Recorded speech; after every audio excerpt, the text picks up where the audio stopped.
Yang saya tahu ketika kita akan keluar dari bumi ini, sebagaimana Nabi Muhammad melakukan Mi'raj, dia ada beberapa kisah yang menyatakan bahwa Nabi Muhammad itu mengendarai buruk. Dulu saya membayangkan dan ada gambaran buruk itu seperti kuda terbang. Kemudian soal logika dan tasawuf. Dalam logika saya pernah mendapat logika seperti ini. Tuhan itu dari seorang teman. Tuhan itu ibarat air dalam galon. Kemudian ketika dituang ke dalam gelas, dia akan berbentuk seperti gelas, seperti halnya manusia. Cuman dalam dunia tasawuf hal itu tidak boleh. Namun dunia tasawuf meyakini bahwa segala sesuatu yang nampak oleh mata di dunia ini itu tidak ada. Yang ada hanyalah Tuhan. Dengan kata lain, yang ada ini hanya percikan-percikan dari nilai zat ilahi. Yang saya pertanyakan di sini benturan antara logika air dengan pemahaman tasawuf yang mengatakan yang ada hanya Tuhan, sementara pada hakikatnya kita ada ini ya termasuk dari percikan. Di dalam filsafat Islam itu ada namanya istilah itu tashkik. Tashkik itu bukan tashkik itu maknanya bisa meragukan, tapi dalam filsafat Islam itu tashkik itu artinya adalah sesuatu yang punya dimensi banyak. Nah, terakhir ini mahasiswa filsafat ini pasti. Mumet aku.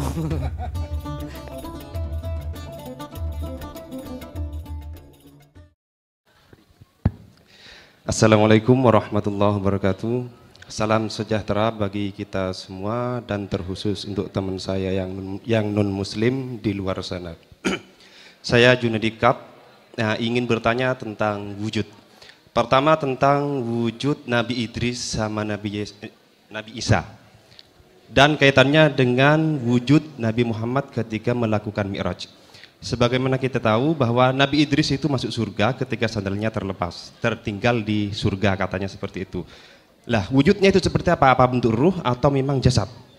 Kemudian soal Yesus juga apakah demikian juga? Termasuk wujud yang mana? Yang saya tahu ketika kita akan keluar dari bumi ini, sebagaimana Nabi Muhammad melakukan Mi'raj, dia ada beberapa kisah yang menyatakan bahwa Nabi Muhammad itu mengendarai buruk. Dulu saya membayangkan dan ada gambaran buruk itu seperti kuda terbang. Tetapi setelah lama saya memahami buruk ternyata bukan bentuk kuda, tapi kilatan cahaya, barkun, dari kata barkun itu. Saya memahaminya Nabi Muhammad melakukan Mi'raj itu bukan jasadnya, tapi diubah, ditransformasi menjadi sesuatu yang lain, menjadi cahaya. Kemudian berkaitan dengan munafirin, saya teringat dengan beberapa kajian munafirin yang pernah disampaikan oleh Gus Ulil. Dulu pernah sepertinya riwayat hadisnya beda. Dulu Gus Ulil mengatakan bahwa ada seorang sahabat yang tidak mau sholat berjamaah. Kemudian dia beralasan ketika ditanya oleh Rasul bahwa dia itu punya bisnis besar, sehingga jika dia sholat berjamaah dan sholat lama kemungkinan besar bisnisnya tertinggal. Kemudian soal logika dan tasawuf. Dalam logika saya pernah mendapat logika seperti ini. Tuhan itu dari seorang teman. Tuhan itu ibarat air dalam galon. Kemudian ketika dituang ke dalam gelas, dia akan berbentuk seperti gelas, seperti halnya manusia. Cuman dalam dunia tasawuf hal itu tidak boleh. Namun dunia tasawuf meyakini bahwa segala sesuatu yang nampak oleh mata di dunia ini itu tidak ada. Yang ada hanyalah Tuhan. Dengan kata lain, yang ada ini hanya percikan-percikan dari nilai zat ilahi. Yang saya pertanyakan di sini benturan antara logika air dengan pemahaman tasawuf yang mengatakan yang ada hanya Tuhan, sementara pada hakikatnya kita ada ini ya termasuk dari percikan dari Tuhan. Mungkin demikian Gus. Terima kasih. Wassalamualaikum warahmatullahi wabarakatuh. Nah, terakhir ini mahasiswa filsafat ini pasti. Mumet aku. Bagus kok Mas pertanyaannya itu. Oke silakan Gus Ulil. Langsung tadi ya, apa tadi pertanyaannya tadi rumit yang ketiga itu. Wujud tadi itu ya, Nabi Idris, Nabi Isa itu ya.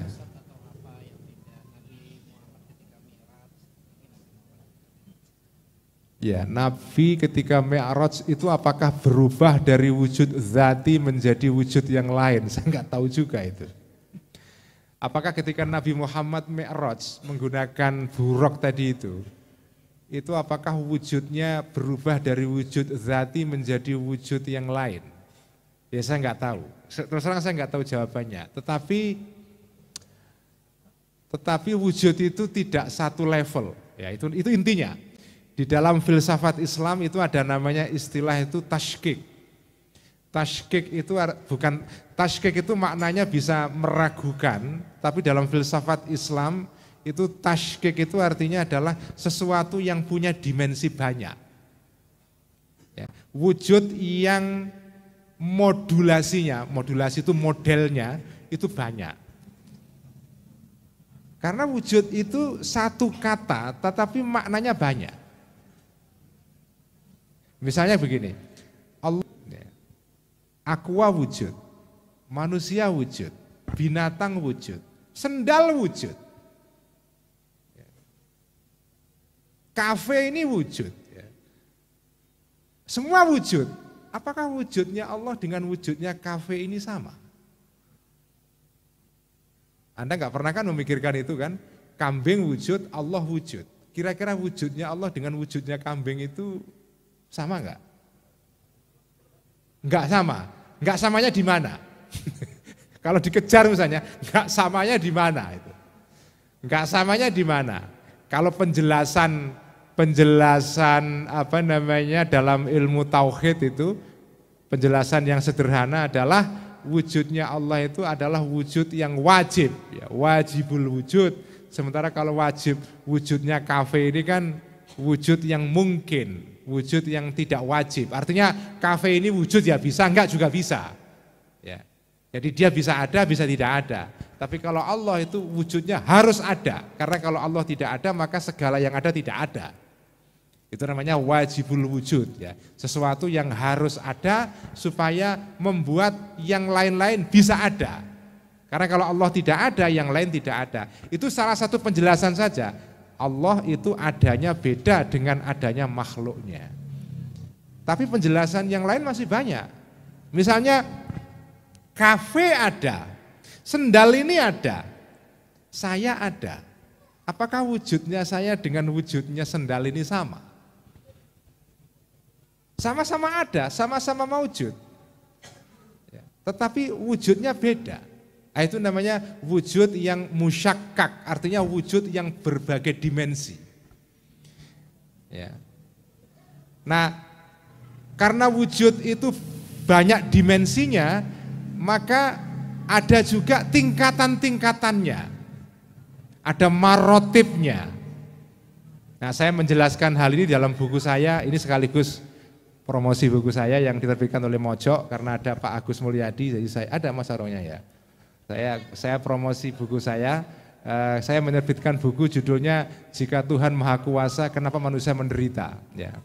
Nah, itu saya di situ menjelaskan tentang konsep marotibul wujud, ya, tingkatan-tingkatan wujud. Jadi wujud itu tidak satu tingkatan, ada berbagai tingkatannya.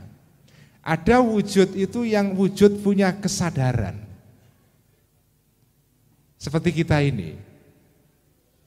Ada wujud itu yang sama sekali tidak punya kesadaran seperti sandal ini. Itu dia ada, tapi tidak punya kesadaran sama sekali. Nah kita ini punya kesadaran. Nah kesadaran itu juga bertingkat-tingkat. Makanya wujud itu dimensinya itu kompleks sekali. Macam-macam itu ya. Orang yang makin sempurna wujudnya, makin tinggi martabatnya. Nah, apa itu wujud yang sempurna? Wujud yang sempurna adalah wujud yang kesadarannya itu terlatih. Kesadaran yang terlatih itu melalui cara apa? Banyak. Misalnya melalui belajar. Orang yang ilmunya banyak, itu tingkatan wujudnya lebih tinggi daripada orang yang ilmunya lebih sedikit. Karena kalau orang itu ilmunya banyak, itu martabat wujudnya naik. Karena pertambahan ilmu itu menambahkan kualitas wujudnya seseorang. Makanya kalau orang itu profesor, ya pasti wujudnya lebih tinggi daripada wujudnya orang yang S1. Minimal gajinya lebih tinggi. Nah itu kan begitu ukurannya kan. Karena memang manusia itu wujudnya makin tinggi, makin banyak ilmunya makin tinggi. Nah kalau ilmu ditambahi dengan amal, makin tinggi lagi wujudnya itu, makin sempurna. Nah wujud yang paling sempurna adalah wujudnya para nabi dan para wali-wali. Mereka ini wujudnya bahkan kesempurnaannya kadang-kadang melebihi para malaikat. Itulah wujudnya para nabi-nabi. Nah kalau kita-kita ini wujudnya ya di bawah itu semuanya. Ya. Makin kita tambah ilmu, makin tambah martabat wujud kita. Dan seterusnya. Jadi ini ilmu mengenai wujud ini salah satu ilmu yang kaya ditulis oleh para ulama dan layak dipelajari, tapi memang agak rumit. Jadi ya, dan kadang-kadang ilmu seperti ini kalau dipelajari itu enggak menambahkan kekayaan bagi kita memang. Ya, jadi enggak membuat kita dapat kerjaan itu enggak dapat itu, enggak ada misalnya orang lamar kerjaan ditanya apa itu wujud, enggak ada itu. Apa itu definisi wujud? Martabatnya ada berapa? Enggak ada, ya, enggak ada. Memang enggak ada. Tetapi ilmu seperti ini itu kalau dikuasai, ini namanya dalam kitab Ihya disebut dengan ilmu musyahadah atau mugasyafah ya. Karena ilmu itu ada dua, ilmu mugasyafah, ilmu muamalah. Muamalah artinya ilmu yang ada dimensi aplikatifnya, ada tindakannya. Pelajaran mengenai sholat itu muamalah, pelajaran mengenai soal akhlak muamalah, ajaran tentang pokoknya semua ilmu yang ada aplikasinya itu muamalah. Nah ada ilmu yang namanya ilmu mugasyafah. Ilmu yang tujuannya adalah untuk memahami yang ada. Nah itu juga harus dipelajari.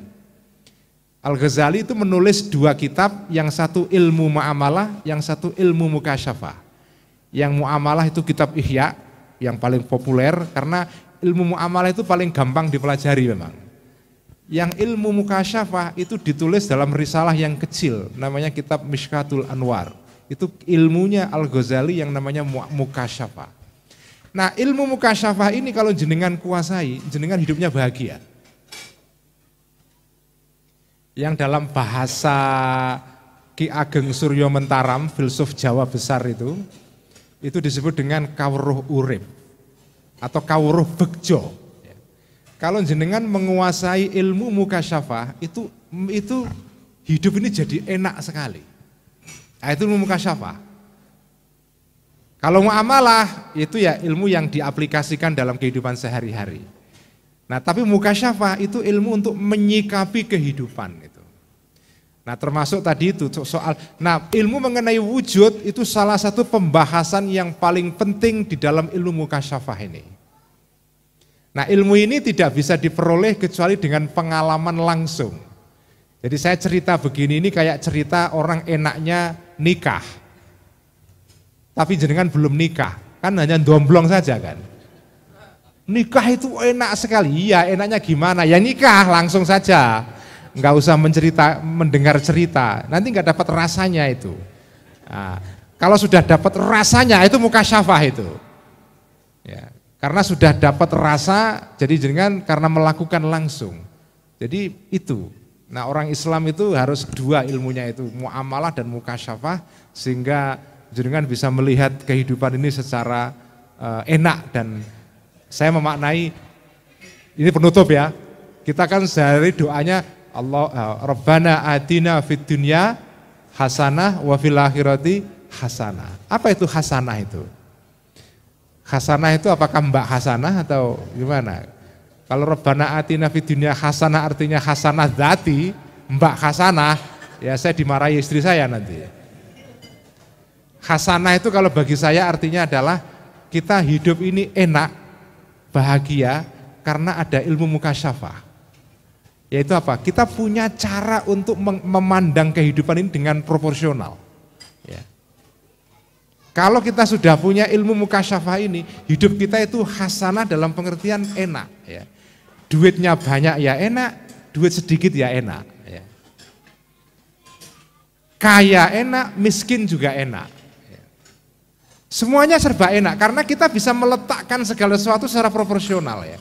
Karena ada juga orang yang sudah kaya tapi nggak enak, nggak hasanah itu. Miskin apalagi, ya, nggak hasanah lagi itu. Nah, ada orang yang miskin tapi hasanah karena dia bisa memaknai kemiskinan dengan tepat itu. Nah itu namanya hasanah itu karena ilmu mukasyafah itu ya. Saya nggak bisa lagi berpanjang-panjang karena sudah harus pergi. Terima kasih atas perhatian dan kesabaran teman-teman semua mengikuti perayaan Maulid Nabi pada malam hari ini. Nanti akan ditutup dengan pembacaan syarakalan ya, Asyraqal Badru. Tapi mohon maaf Mas Edi, saya nggak bisa ikut Asyraqal Badru mahalul qiyamnya karena saya harus berangkat ke tempat yang lain.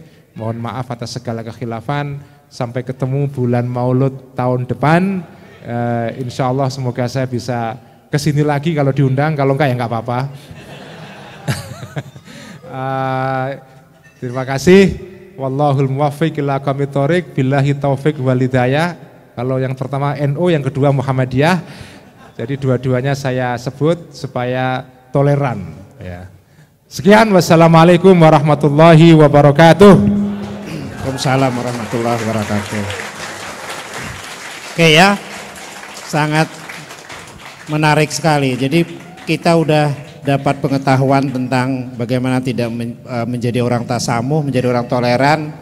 Tapi jelas sekali kalau di prakteknya di kehidupan masyarakat sehari-hari itu kita perlu banyak belajar lagi. Terutama karena media-media untuk itu mungkin memang tidak tersedia dengan baik, dan mungkin juga transformasi kita sebagai orang desa yang biasanya berasal dari masyarakat homogen itu belum lagi tuntas.